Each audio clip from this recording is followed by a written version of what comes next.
नमस्कार और जय हिंद। बिहार चुनाव से जुड़े खास शो लाइव इलेक्शन स्पेशल में आपका स्वागत है। इस शो में आज हम बात करेंगे एनडीए में सीट बंटवारे की और उस पर जारी सियासी हलचल की। साथ ही हम बात करेंगे महागठबंधन की भी और आईआरसीटीसी घोटाले में आरोप तय होने के बाद तेजस्वी को मिले झटके की भी बात होगी। पटना में शाम 4 बजे होने वाली एनडीए की साझा प्रेस कॉन्फ्रेंस टल गई है। आज इस प्रेस कॉन्फ्रेंस में एनडीए के सभी सहयोगी दलों को रहना था, लेकिन अब ये प्रेस कॉन्फ्रेंस टल गई है। रविवार को गठबंधन में शामिल दलों के बीच सीट शेयरिंग पर सहमति बनी।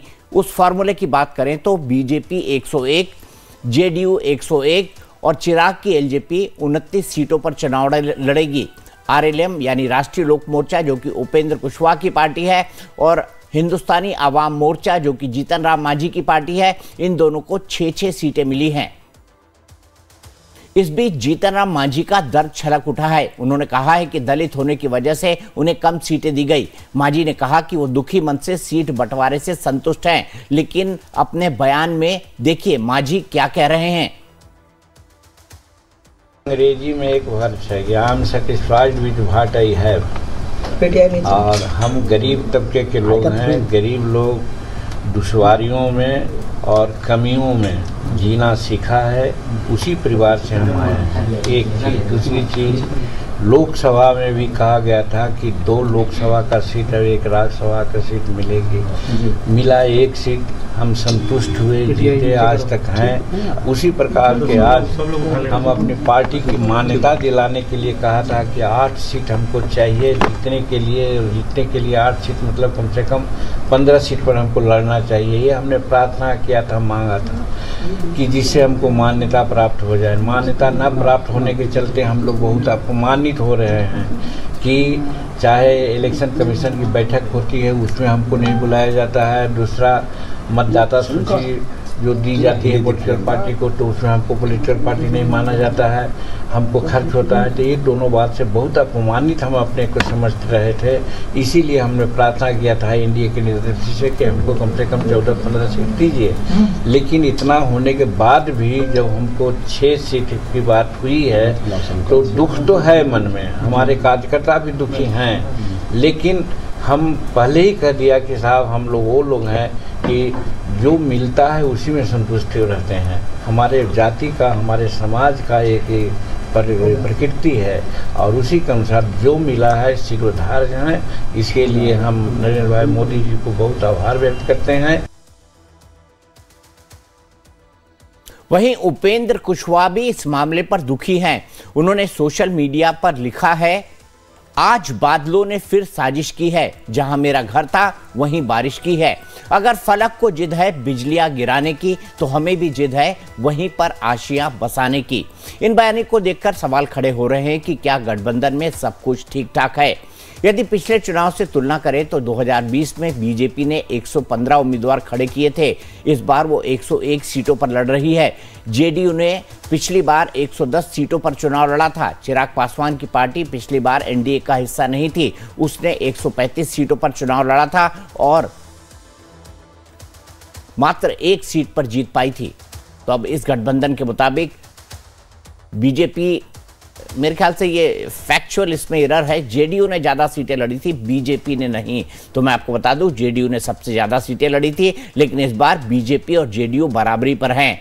वहीं लोक जनशक्ति पार्टी रामविलास पासवान भी इस बार गठबंधन की सहयोगी है और 29 सीटें जो है वो लड़ने जा रही है।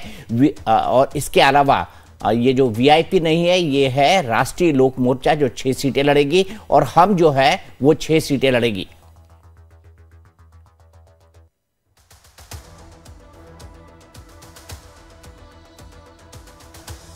हालांकि एनडीए में सीट बंटवारे की घोषणा के बाद पटना में हलचल तेज हो गई है। बीजेपी का कहना है कि गठबंधन में सब कुछ ठीक है। एनडीए में सीट शेयरिंग को लेकर डिप्टी सीएम सम्राट चौधरी ने कहा कि एनडीए में सभी दल कंफर्टेबल हैं, सीटों पर समझौता हो गया है।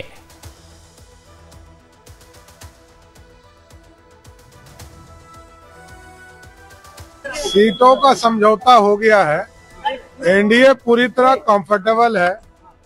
अब आगे सब लोग चर्चा करके कहां से कौन प्रत्याशी होगा, कौन पार्टी लड़ेगी, इसको भी जल्द क्लियर करेंगे। एनडीए गठबंधन ने अपना सीट शेयरिंग की घोषणा कर दी है। मैं बहुत पहले से कह रहा था कि हम 5 पांडव चट्टानी एकता के साथ विधानसभा के चुनाव में जाएंगे। तो इसी पर बात करने के लिए मेरे साथ खास मेहमान जुड़ गए हैं। मेरे साथ मेरे सहयोगी अमित पहले जुड़े हुए हैं, उसके बाद मैं तमाम मेहमानों से आपका परिचय कराऊंगा। अमित, 4 बजे जो प्रेस कॉन्फ्रेंस होनी थी एनडीए की, उसमें क्या होना था और क्यों कैंसिल किया गया है? क्या सीटों के बंटवारे पर एक बार फिर से सोचा जा सकता है? क्या इसकी कोई संभावना?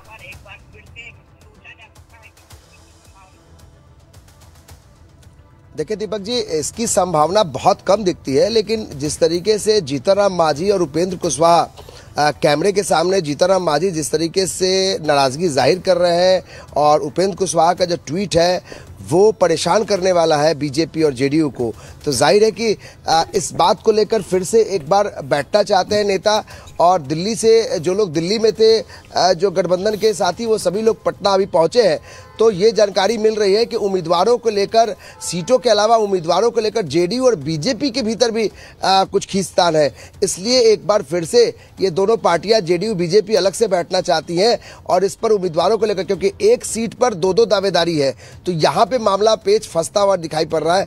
जीतनराम मांझी और जो उपेंद्र कुशवाहा है, इसके अलावा भी बीजेपी और जेडीयू के भीतर भी उम्मीदवारों को लेकर गड़बड़ियां कुछ आई है सामने, जो सूत्र बता रहे हैं। तो इसलिए ये आनंद फानंद, देखिए कल से चाहे वो दिलीप जायसवाल हो या फिर दिल्ली में जो भी नेता रहे, पटना में सम्राट चौधरी आए, सबने यही कहा कि आज फाइनल हो जाएगा, आज शाम तक फाइनल हो जाएगा। यहाँ तक कि बीजेपी की तरफ से ये भी कह दिया कि 4 बजे एनडीए अपना ऐलान कर देगी।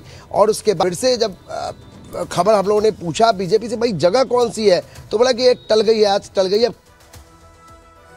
से एनडीए भले ही दावा कर रहा है कि सीटों का जो पेच है वो सुलझ चुका है, लेकिन सीटों का पेच भले ही सुलझ गया हो, लेकिन उम्मीदवारों को लेकर अभी पेच फंसा हुआ है और एक सीट पर कई दावेदार है। लेकिन इधर जीतनराम मांझी ने जिस तरीके से कम सीटों को लेकर नाराजगी जाहिर की है और उपेंद्र कुशवाहा ने, ये भी एक परेशानी का सबब है। शायद एक बड़ा कारण है कि आज आनंद फानंद में जो प्रेस कॉन्फ्रेंस करके ये दिखाने की कोशिश थी कि एनडीए में सब कुछ ठीक है, महागठबंधन में पेच फंसा है, लेकिन ये मामला सुलझता हुआ नहीं दिखाई पड़ रहा है दीपक जी।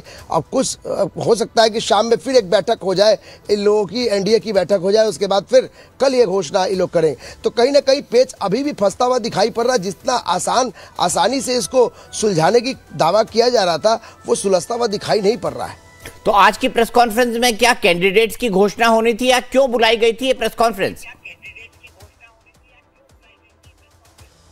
ये प्रेस कॉन्फ्रेंस सीटों के अलावा कैंडिडेट की घोषणा की भी थी, लेकिन यहाँ तो मामला कैंडिडेट पर, कई जगहों पर कैंडिडेट को लेकर ही अभी रसाकसी है। जैसे मखदूमपुर की जो सीट है वो चिराग पासवान को जो दे दी गई है, वो जीतनराम मांझी अभी भी अड़े हुए हैं कि आप तो एक कम सीटें हमको दे दिए, 6 सीटें हमको दे दी, अब आप मखदूमपुर भी सीट, हमारी जो पैतृक पारंपरिक सीट है, उसको भी आप ले रहे हैं।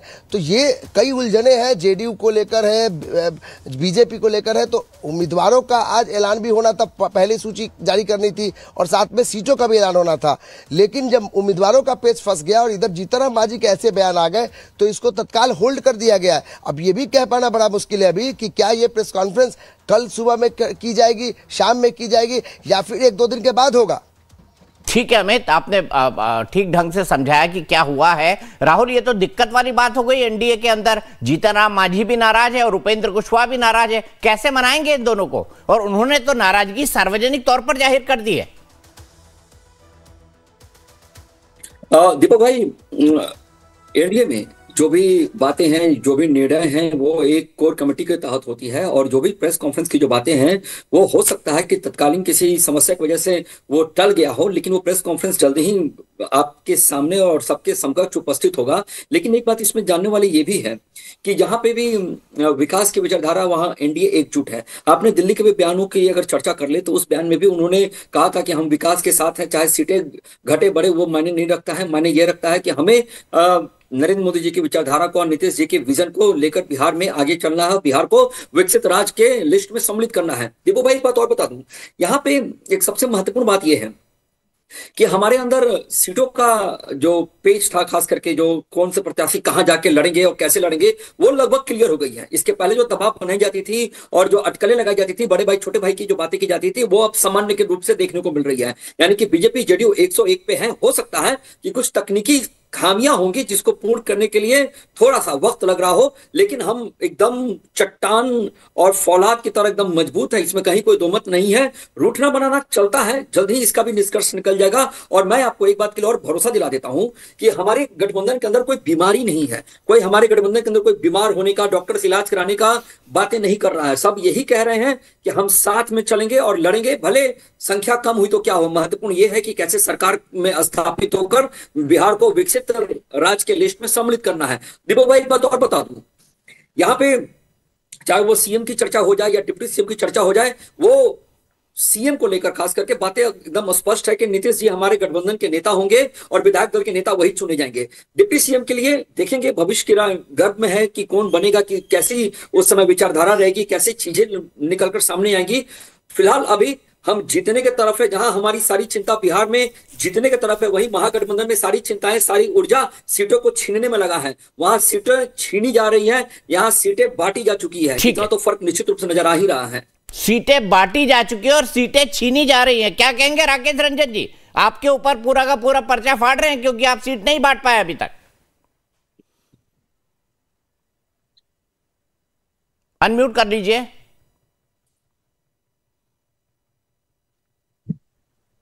जी दीपक भाई नमस्कार, आपके पैनल में बैठे साथियों को भी मेरा नमस्कार।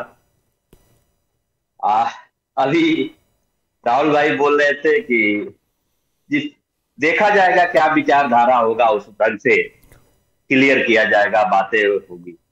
अब जिस गठबंधन का विचारधारा भी संदेह के घेरे में है, वो खैर किसी और पे कमेंट करने के तो खैर हकदार अभी नहीं है। तो हमारे महागठबंधन की जो बात है, आप कहीं से भी, आप किसी का भी एक भी ट्वीट, एक भी बयान ऐसे आप नहीं देखे होंगे जिस प्रकार मांझी जी, चिराग पासवान जी, जिन्होंने खुलेआम करके बाहर कह रहे हैं। तो नाराजगी जहां है वो लोग समझ रहे हैं। हमारे यहाँ महागठबंधन के सभी घटक दल बिहार के नए निर्माण के लिए और ये वर्तमान सरकार जो है, जो लूट मचाई हुई है और हर चीज सेक्टर में, चाहे वो रोजगार हो, शिक्षा हो, स्वास्थ्य हो, पलायन हो और भ्रष्टाचार के मुद्दे पे, सारी चीजें पे जो ये फेल हुए हैं और हर मुद्दे पे देख रहे हैं 70,000 71,000 भ्रष्टाचार किए हुए हैं। तो जनता जो है उन सारे मुद्दों पे जो नाराज है और पूरे सरकार को बदलना चाह रही है, सत्ता परिवर्तन करना चाह रही है, हम लोग इसको बड़ी अच्छे से समझ रहे हैं। और सारे लोग देखिए, तो बहुत सारे लोग भी जो है, जो साथी, वो महागठबंधन का दामन थामने के लिए भी बेचैन है और डेली लोग पार्टी में सम्मिलित हो रहे हैं। हमारे महागठबंधन का हिस्सा भी बनने के लिए सारे लोग प्रयासरत हैं। तो ये हमारी यूनिटी और एकता का ही मीन्स परिचायक है। तो आप देख लीजिए ना कि हमारे किसी भी महागठबंधन के किसी भी घटक दल के द्वारा ऐसी कोई नाराजगी नहीं है। हम हर मुद्दे पे और हर एक मुद्दे पे हम लोग बहुत सावधानी से, बहुत अच्छे से सबका सम्मान को सुनिश्चित करते हुए हम लोग काम कर रहे हैं। और थोड़ा सा इंतजार कर लिए, सारी चीजें आ जाएगी सामने। ठीक है ये दीपक भाई। ठीक है, सीधे अरविंद मोहन जी के पास चलता हूं। अरविंद मोहन जी, कोई दिक्कत दिखाई दे रही है एनडीए में आपको कि ये सिर्फ दिखावटी नाराजगी जताई जा रही है ताकि आगे उनको एकोमोडेट किया जा सके अगर सरकार बनती है या कोई नई संभावनाएं बनती हैं? तो मेरे ख्याल जब नंबर पे सहमति बन गई है और अनाउंस हो गया, तब बहुत ज्यादा फर्क नहीं पड़ेगा। अब ये जरूर है कि अब ये जो दबाव बनाने वाली बात आप बोल रहे हैं, अब दबाव बनाने वाली स्थिति नहीं रह गई। अब सीटें तय हो गई हैं, खासतौर से जो लोग नाराज दिख रहे हैं उनकी सीटें तय हो गई। तो उसमें बहुत होगा तो 1-2 सीट कहीं कोई गड़बड़ होगा, उससे ज्यादा का फर्क अब नहीं होगा। और अगर इतने पे सहमति बन गई है तो मेरे ख्याल ये चलनी चाहिए। राज्यसभा दे के, एमएलसी दे के, ये सब दे के भी इस गठबंधन को सीमेंट किया जाता है अगर नाराजगी होगी तो वो सब तरीके अभी बचे हुए हैं। असल में लड़ाई जो होनी है वो लड़ाई गठबंधन के सीटों का बंटवारा नहीं है दोनों तरफ, उससे ज्यादा गंभीर मसले हैं। उससे ज्यादा, जैसे बीजेपी बहुत ही ताकत के साथ लड़ रही है, बहुत रिसोर्स के साथ लड़ रही है, बीजेपी के पास नेता नहीं है, और जो नेता है उनको ऐसा प्रशांत किशोर ने चुनाव के ठीक पहले पंचर कर दिया कि अब उससे गाड़ी खींची जाएगी। 4 लोगों को जिस तरह से प्रशांत किशोर ने टारगेट किया है, उसके बाद बीजेपी की गाड़ी ये लोग, और अगर मोदी जी और अमित शाह को ही गाड़ी खींचनी है तो फिर उनकी समस्या दूसरी है, वही गठबंधन की समस्याएं दूसरी हैं। आज मान लीजिए दूसरे गठबंधन के जो लीडर प्रोजेक्ट अपने को करना चाहते हैं और लगातार उनकी लीडरशिप पे कोई सवाल नहीं था, खुद वो जिस तरह से फिर मुकदमे के इसमें फंसे हैं, तो मामले दूसरे बड़े ज्यादा गंभीर हैं। ठीक है, सीटों का बंटवारा मेरे हिसाब से कम महत्व की चीज है, और एनडीए ने अगर कर लिया है तो इसी को चलाएंगे, थोड़ा बहुत ऊपर नीचे 5 सीट होगा, थोड़ा बहुत ऊपर नीचे, ये अरविंद मोहन जी का कहना, और मैं इंटायरली उनकी बात से एग्री करता हूं कि अब इसमें बहुत परिवर्तन हो जाए इसकी संभावना न के बराबर है। लेकिन अरविंद मोहन जी, यहां पर आप देख रहे हैं कि बीजेपी और जेडीयू के अंदर इस बार जेडीयू बड़ा भाई नहीं है, तो आपको लगता है कि महाराष्ट्र मॉडल भी रिपीट हो सकता है? एक नाथ शिंदे जिस तरीके से वहां हटाए गए, देवेंद्र फडणवीस बनाए गए, वैसे ही किसी नेता को बिहार में नीतीश कुमार की जगह गद्दी सौंप दी जाए, क्योंकि अब दोनों बराबर के भाई हैं, बड़ा भाई जेडीयू नहीं है। बड़ा भाई नहीं है। नीतीश कुमार जिस पोजीशन में है, थकान और उम्र के, और वो सब चीजें ये बताती हैं कि उनको किनारे हो जाना चाहिए या उनको किनारे कर दिया जाएगा। पॉलिटिक्स एक हिसाब में बहुत क्रूर चीज है, तो इसकी अभी जो लोग उनके नाम का इस्तेमाल कर रहे हैं वही लोग कल उनको किनारे करने में सबसे आगे होंगे। ये मेरे ख्याल नीतीश जी और उनके करीब के लोग भी जानते होंगे। तो इसलिए वो सवाल नहीं, असली सवाल ये है कि क्या ये सिचुएशन बनेगी, उनको आगे रख। मैं तो ये सोच के कल्पना करके थोड़ा परेशान होता हूँ कि जिस नीतीश कुमार पे पूरा एनडीए दांव लगाए हुए है, बीजेपी को अपना लीडर नहीं सूझ रहा है, उन्हीं के नाम पे चुनाव लड़ने जा रहे हैं, वो नीतीश कुमार कितना कैंपेन कर पाएंगे, कोई सभा क्या वो अकेले एड्रेस कर पाएंगे? जिस तरह से उनको घेर के अब लोग उनसे काम कराते हैं, या प्रधानमंत्री बोल रहे हैं उस सभा में वो जय जय कर रहे हैं, हाथ हिला रहे हैं, तो इस तरह के नीतीश कुमार अगर स्थिति में है तो वो क्या लीड कर पाने के? चुनाव लड़ना बहुत भारी काम है और कैंपेनिंग भी बहुत भारी चीज है, बहुत साधारण चीज नहीं है। हर लीडर से ये उम्मीद की जाती है कि हर जिले में जाएगा, कॉन्स्टिट्यूंसी में जाएगा, और आजकल तो बल्कि ये कहा जा रहा है आज कि ये 2 फेज का चुनाव नीतीश कुमार की सुविधा के लिए ही किया गया है, नहीं तो 6 फेज 7 फेज बिहार में चुनाव हुआ करता था कि लंबा खींचेगा तो उनकी कमजोरियां और उजागर होंगी। तो ये सब चीजें हैं, तो इसलिए नीतीश कुमार का नाम भले अभी आगे दिख रहा है। तो ये जो आज बराबरी वाला खेल हो गया है कि एक भी सीट ऊपर जेडीयू को न देंगे, ये आगे का इंडिकेशन है। ये सिर्फ ये नहीं है कि बीजेपी पर्याप्त मजबूत थी और विधायक जीतने से लेके हर चीज में आजकल बीजेपी का अपर हैंड है, तो उस हिसाब से बीजेपी क्लेम कर सकती है लीडरशिप पे। और लेकिन अभी नीतीश कुमार एक किस्म की मजबूरी है, क्योंकि जो फोर्सेस सपोर्ट कर रही हैं एनडीए को, उनमें एक बड़ा चंक, खासतौर से ईबीसी जिसको हम लोग बोलते हैं, पचपड़वा या ये जातियां बोलते हैं, करीब एक्सट्रीम बैकवर्ड क्लास वोट है। हाँ, 36% वोट है, और वो अब बेचैनी महसूस कर रहे हैं क्योंकि वो किधर जाएं। अगर वो सामाजिक न्याय की पॉलिटिक्स को कंटिन्यू करना चाहते हैं, क्योंकि वो भी बिहार के लिए बड़ा इशू रहा है, तो उनका रुख फिर अब महागठबंधन की तरफ होगा, क्योंकि नीतीश कुमार की लीडरशिप पे अगर इतना सीरियस सवाल है तो उनसे, और बीजेपी ने जो किया है उसके लिए, बीजेपी के लिए मैं तो मानता हूं कि ये बीजेपी का चांस था कि बीजेपी अपना लीडरशिप बना ले और राज्य को ले लेगी ये सारा। लेकिन खुद बीजेपी ने अपने लीडरशिप को जिस तरह से पंचर किया है, सुशील मोदी से लेके अभी तक कोई लीडर उसका ऐसा नहीं उभर पाया जो 5 सीट जिताने की गारंटी ले। 5 भी सीट मैं कह रहा हूँ विधानसभा की, जो नेता आए हैं उन पे किसी का भरोसा नहीं है, अपनी बिरादरी का भरोसा नहीं है, अपने उन्होंने ऐसा कोई काम, वो पार्टी में नहीं रहे हैं अभी। तो सम्राट चौधरी पे बड़ा सवाल यही है कि वो ऑलमोस्ट सारी पार्टियों में घूम के आके बीजेपी में आए।